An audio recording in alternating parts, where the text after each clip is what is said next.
بعده ولا رسالة بعده ولا نبي بعده ولا أمة بعده أما بعد فأعوذ بالله من الشيطان الرجيم بسم الله الرحمن الرحيم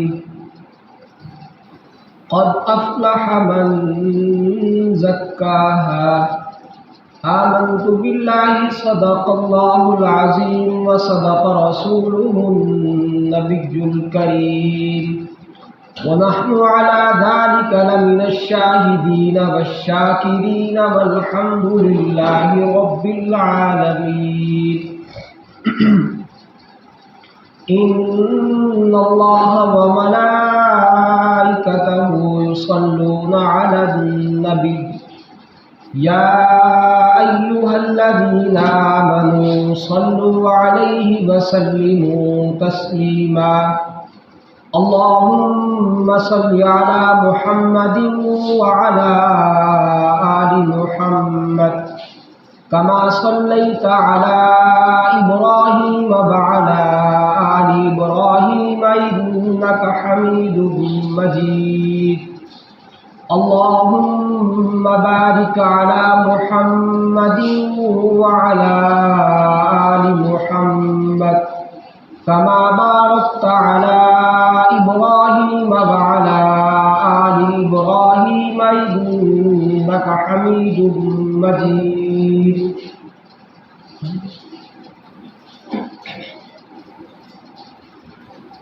میرے نہایت واجب الاحترام بھائیو دوستوں اور بزرگوں، خلاق عالم کا بہت بڑا احسان عظیم ہے کہ اس نے آپ کو اور مجھے انسان پیدا فرمایا اور پھر مسلمان پیدا فرمایا اور محمد عربی خاتم الانبیاء صلی اللہ علیہ وسلم کی امت میں پیدا فرمایا۔ اللہ کریم کے ہم پر یہ بہت بڑے احسانات ہیں۔ اللہ کریم ہمیں ان کی قدر کی توفیق عطا فرمائے، انہی پر ہمیں زندہ رکھے اور انہی پر ہمارا خاتمہ فرمائے۔ قرآن مجید فرقان حمید کی ایک صورت مبارکہ، اس کی ایک چھوٹی سی آیت میں نے آپ حضرات کے سامنے تلاوت کی، جس صورت کے اندر اللہ کریم نے تقریباً 11 قسمیں اٹھا کر فرمایا قد افلح من زکاہا، کہ دنیا آخرت کی کامیابی اسی شخص کا مقدر بنے گی جو اپنے تزکیہ نفس کرے گا۔ والشمس وضحاها والقمر اذا تلاها والنهار، 11 قسمیں اللہ نے اٹھا کر فرمایا قد افلح من زکاہا، یعنی کہ جو اپنا تزکیہ کرے گا، جو خود کو ٹھیک کرے گا۔ یہاں رک کر میں آپ حضرات کے سامنے کتابوں کے اندر ایک حکایت لکھی ہے، اصل میں وہ حکایت نہیں بلکہ حقیقت ہے اگر ہم اس کو دیکھیں تو۔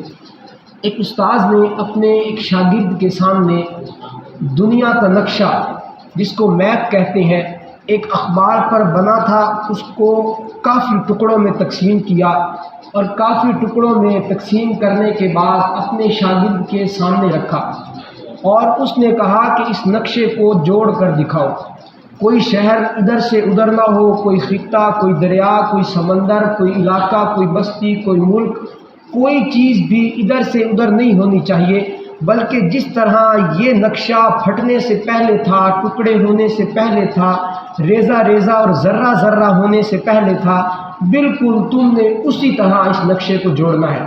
اب وہ شاگرد کافی دیر لگا رہا اس نقشے کا، کوئی خطہ صحیح جڑ جاتا، کوئی نہیں جڑتا، کوئی ملک صحیح جڑتا، کوئی نہیں جڑتا۔ کافی کوشش کے بعد، محنت کے بعد، سٹرگل کے بعد جب اس نے دیکھا یہ نقشہ مجھ سے نہیں جڑتا تو اس کو ایک آنکھ نظر آئی، تھوڑی دیر بعد اس کو ایک کان نظر آیا، ایک بازو نظر آیا، ایک ہاتھ نظر آیا۔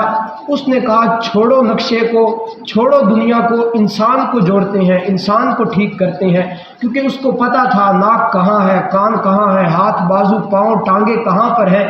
اس نے اس انسان کو جوڑنا شروع کیا، جوڑتے ہی جوڑتے دیکھتے ہی دیکھتے تھوڑی دیر بعد کیا ہوا کہ وہ جو انسان تھا اس کی جو پوری کی پوری شکل تھی، جسم تھا، وہ تمام تر اعضاء صحیح سلامت اپنی جگہ لگ چکے تھے۔ جب اس نے دیکھا کہ انسان بالکل ٹھیک ہو گیا، جب اس نے اس اخبار کے ٹکڑے کو پلٹ کر دیکھا تو دوسری طرف دنیا بھی ٹھیک ہو چکی تھی، یعنی کہ دنیا کا نقشہ بھی ٹھیک ہو چکا۔ اس نے اپنے استاد کے سامنے رکھا، وہ بڑا حیران ہوا۔ اس نے کہا تجھے خطوں کا نہیں پتہ، کون سا خطہ کہاں پر ہے، کون سا ملک، کون سی بستی، کون سا سمندر دریا کہاں پر ہے، لیکن تو نے نقشے کو بالکل ٹھیک جوڑا، ایک غلطی بھی نہیں کی، اور کوئی ایک شہر کا نقشہ نہیں تھا، کوئی علاقے یا گھر کا نقشہ نہیں تھا، بلکہ پوری دنیا کا نقشہ تھا، تو نے اس کو کیسے ٹھیک کیا؟ کہا اے استاد محترم، دوسری طرف ایک انسان کی تصویر بنی ہوئی تھی، میں نے انسان کو ٹھیک کیا، انسان کو جوڑا، دنیا خود بخود ٹھیک ہو گئی۔ اس حکایت سے پتہ یہ چلا کہ انسان کی خرابی کی وجہ سے آج دنیا کے اندر تمام خرابیاں ہیں، انسان کے بگڑنے کی وجہ سے تمام مسائل بگڑ چکی ہیں۔ گائے کے تھنوں میں سے دودھ خالص نکلتا ہے، لیکن انسان کے خراب ہونے کی وجہ سے وہ دودھ خراب ہو جاتا ہے۔ شہد کے چھتے سے مکھی خالص نکلتا ہے، لیکن انسان کے خراب ہونے کی وجہ سے وہ شہد کیا ہو جاتا ہے؟ خراب ہو جاتا ہے، اس کے اندر ملاوٹ پیدا ہو جاتی ہے۔ تو اس حکایت سے یہ پتہ چلا جب تک انسان اپنے آپ کو ٹھیک نہیں کرے گا، ہم اپنے آپ کو ٹھیک نہیں کر لیں گے، اس وقت تک ہم یہ بھول جائیں یہ ملک ٹھیک ہوگا، شہر ٹھیک ہوں گے، بستیاں ٹھیک ہوں گی، ہمارے حالات ٹھیک ہوں گے، ہمارے تمام تر نظام ٹھیک ہوگا، یہ کچھ بھی ٹھیک ہونے والا نہیں ہے جب تک آپ اور میں ہم اپنی ذات کو ٹھیک نہیں کریں گے۔ کیونکہ اقبال نے فرمایا تھا کہ ہر شخص ہے قوم کی ملت کا ستارہ۔ آج المیہ یہ ہے کہ ہم دوسروں کو تو مورد الزام ٹھہراتے ہیں، دوسروں کی طرف ایک انگلی کرتے ہیں، لیکن تین ہماری طرف آتی ہیں، ہم ان تین کو نہیں دیکھتے، بلکہ ہماری ساری تر توجہ دوسروں کی طرف ہے۔ بلکہ ہر شخص اپنے آپ کو ٹھیک کرنے لگ جائے، یقیناً یہ سارا نظام ٹھیک ہو جائے گا۔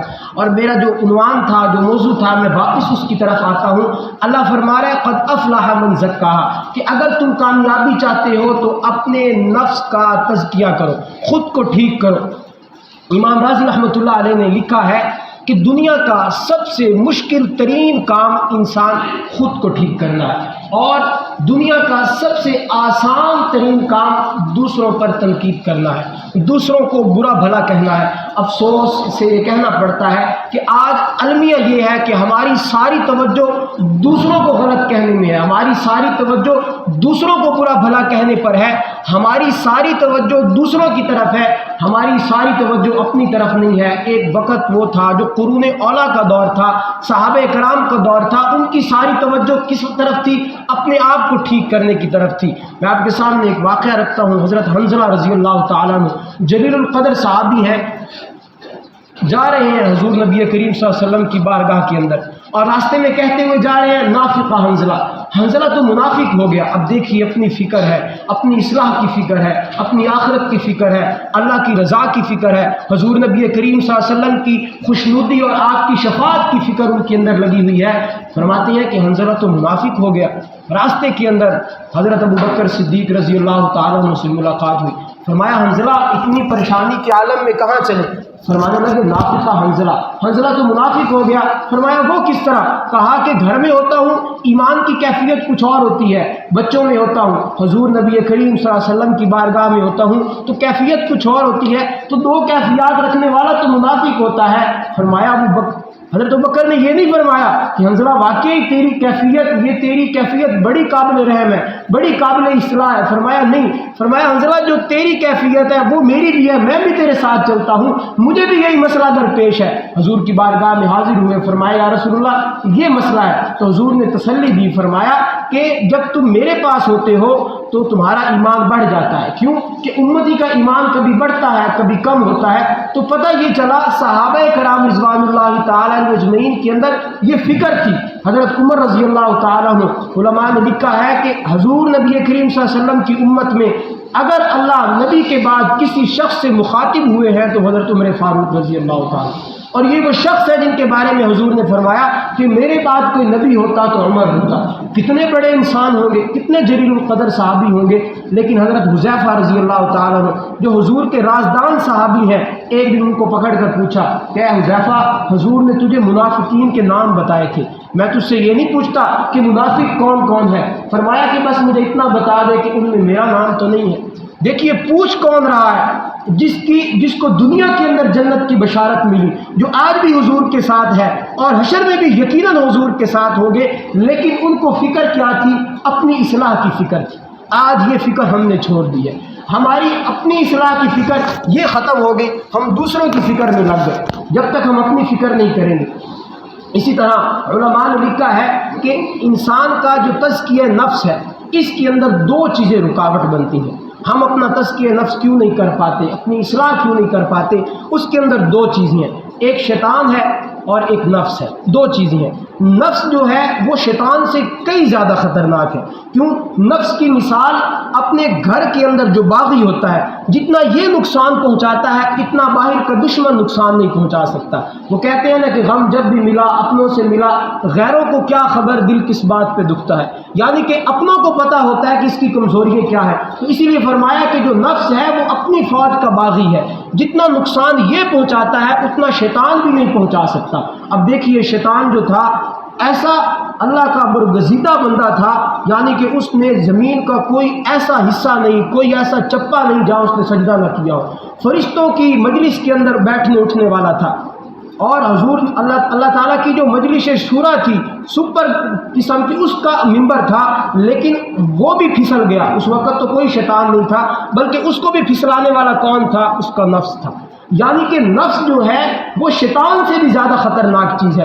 اور نفس کے بارے میں علماء نے ایک اور چیز لکھی کہ شیطان تو یہ ہے نا، کبھی یہ گناہ کبھی وہ گناہ کبھی یہ گناہ، بلکہ جو نفس ہے وہ تو ایک جگہ اڑ کر بیٹھ جاتا ہے اور وہی گناہ کروا کے چھوڑتا ہے۔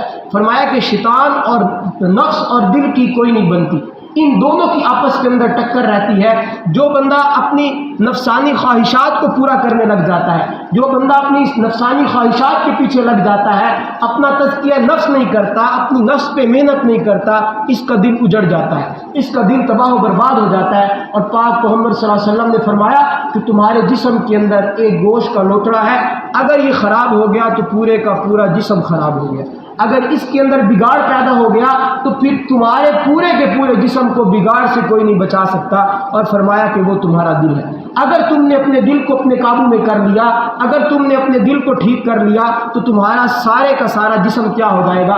ٹھیک ہو جائے گا۔ اگر ہم اپنے نفس پر قابو پا لیں گے تو یقیناً ہمارا دل کیا ہو جائے گا؟ ہمارے کنٹرول میں ہو جائے گا۔ اگر ہم اپنے نفس پر قابو نہیں ڈالیں گے تو نفس کی خواہشات کی وجہ سے ہمارا دل کیا ہو جائے گا؟ اجڑ جائے گا۔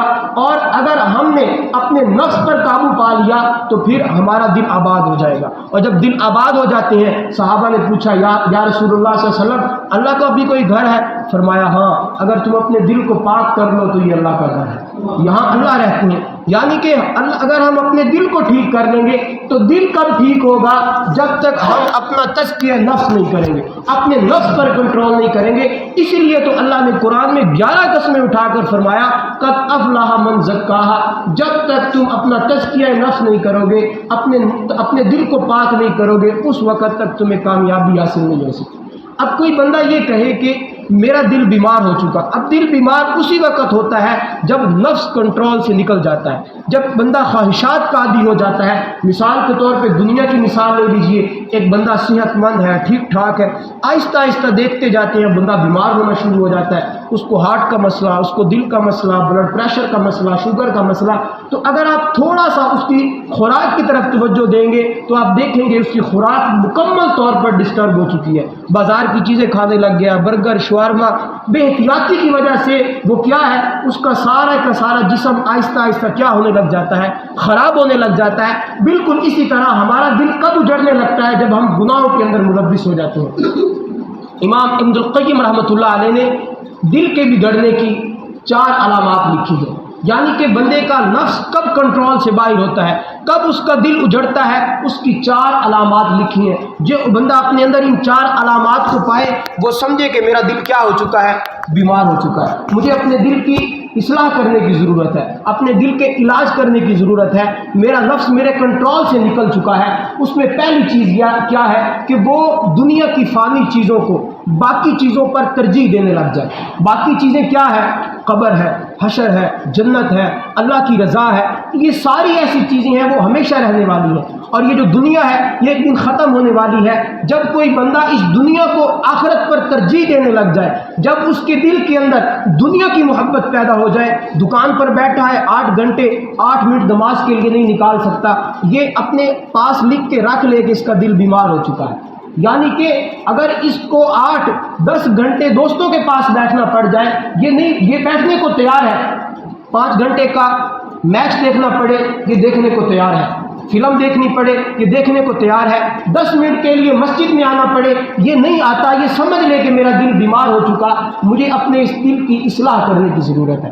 دوسرے نمبر پر اگر اس کا دل رونا بند کر دے، یعنی کہ اس کے دل کے اندر اللہ کی یاد ختم ہو جائے، اللہ کی یاد سے اس کو رونا ختم، حضور نبی کریم صلی اللہ علیہ وسلم نے فرمایا کہ اگر تمہیں رونا نہ آئے تو رونے والی شکل بنا لو۔ جبرائیل امین فرماتے ہیں کہ جب بندہ اللہ کے خوف سے ایک آنسو اس کی آنکھ سے نکلتا ہے تو یہ ایک آنسو جہنم کی آگ کو بجھانے کے لیے کافی ہو جاتا ہے۔ یعنی کہ اگر اس کا دل رونا چھوڑ دے، گناہ کر رہا ہے، اس کو فکر ہی نہیں ہے، اس کو اس پر ندامت ہی نہیں ہے، شرمندگی نہیں ہے کہ میں اللہ کی نافرمانی کر رہا ہوں، تو سمجھ لے کہ اس کا دل کیا ہو چکا ہے؟ بیمار ہو چکا ہے۔ تیسرے نمبر پر فرمایا جب اللہ کی ملاقات سے زیادہ لوگوں کی ملاقات کا شوق اس کے دل کے اندر پیدا ہو جائے، یعنی کہ دوستوں کے انتظار میں بیٹھا ہے، رشتہ داروں سے اب میں ایک چھوٹی سی آپ کو مثال دیتا ہوں، کسی کا ایک بیٹا ہو، اکلوتا بیٹا ہو، جب اس کی شادی کا وقت آتا ہے نا، اب وہ کیا کرتا ہے؟ اپنے سارے رشتہ داروں کو منا کے لے آتا ہے۔ بہن کے ساتھ 10 سال ہو گئے لڑائی ہوئی ہے، بھائی 5 سال سے ناراض ہے، جائے گا بچوں کو لے جائے گا، بیوی کو لے جائے گا، خوشی کا موقع ہے، شریک تانے دیں گے، لوگ باتیں کریں گے، بھائی کو نہیں منا سکا، بہن کو نہیں منا سکا، سارے رشتہ داروں کو منائے گا، گھر میں کام کرنے والی کو بھی خوش کرے گا، باہر خالی صاف کرنے والے کو بھی خوش کرے گا کہ آج خوشی کا موقع ہے۔ اسی شادی پر سارے رشتہ داروں کو خوش کرے گا، سب کی عزتیں اور محبتیں سمیٹ کر اسی شادی پر اللہ کو ناراض کر دے گا۔ جب یہ کیفیت ہمارے اندر پیدا ہو جائے تو سمجھ لیں کہ ہمارا دل کیا ہو چکا ہے؟ بیمار ہو چکا ہے۔ آخری امام ابن القیم رحمۃ اللہ علیہ نے 4تھے نمبر پر فرمایا کہ جب ایک بندے کا دل اللہ کے ذکر کے اندر نہ لگے، مسجد کے اندر اس کا دل نہ لگے، حضور نبی کریم صلی اللہ علیہ وسلم نے فرمایا کہ بندہ مومن مسجد کے اندر ایسے سکون محسوس کرتا ہے جیسے مچھلی پانی کے اندر سکون محسوس کرتی ہے، اور فرمایا کہ جو بندہ منافق ہوتا ہے، منافق مسجد میں ایسے اپنے آپ کو محسوس کرتا ہے جیسے کہ پرندہ پنجرے کے اندر اپنے آپ کو محسوس کرتا ہے۔ اگر یہ کیفیت ہمارے اندر پیدا ہو جائے، اکثر آپ نے دیکھا ہوگا جمعے والے دن ہم دیکھتے ہیں کہ آخر کے اندر آنے والا بندہ امام سلام نہیں پھیرتا، سب سے پہلے مسجد سے باہر ہوتا ہے، اور اسی کو آپ جا کر دیکھیں گے وہاں ریلوے گراؤنڈ کے پاس عصر سے لے کے زور سے لے کے مغرب تک کھڑا ہو کے میچ دیکھ رہا ہوگا۔ جب ہمارے اندر یہ کیفیت پیدا ہو جائے کہ اللہ والوں کی مجلس میں، نیک مجلس میں، مسجد میں بیٹھنے کو دل نہ کرے، مسجد میں ہمارا دل نہ لگے، تو سمجھ لیں کہ ہمارا دل کیا ہو چکا ہے؟ بیمار ہو چکا ہے، ہمارا نفس ہمارے کنٹرول سے نکل چکا ہے، اس کو اصلاح کی ضرورت ہے۔ اور پھر فرمایا حضرت تھانوی رحمۃ اللہ علیہ نے پھر اس کے کچھ علاج بتائے ہیں۔ اس علاج میں سب سے بڑا علاج کیا ہے کہ نیک لوگوں کی صحبت اختیار کی جائے، اللہ والوں کو پاس بیٹھا جائے، ایسے لوگوں کے پاس بیٹھا جائے جن کا دن رات دین کے اندر گزرتا ہے، یعنی کہ مسجد کے اندر آ جائے، تبلیغی جماعت میں وقت لگایا جائے، نیک محافل کے اندر بیٹھا جائے، اس سے دل نرم ہوتا ہے، دل کی میل کچیل ختم ہوتی ہے، بندے کو نیکی کرنے کا شوق اور جذبہ پیدا ہوتا ہے۔ اللہ کریم جو کچھ کہا سنا اس پر عمل کرنے کی توفیق عطا فرمائے۔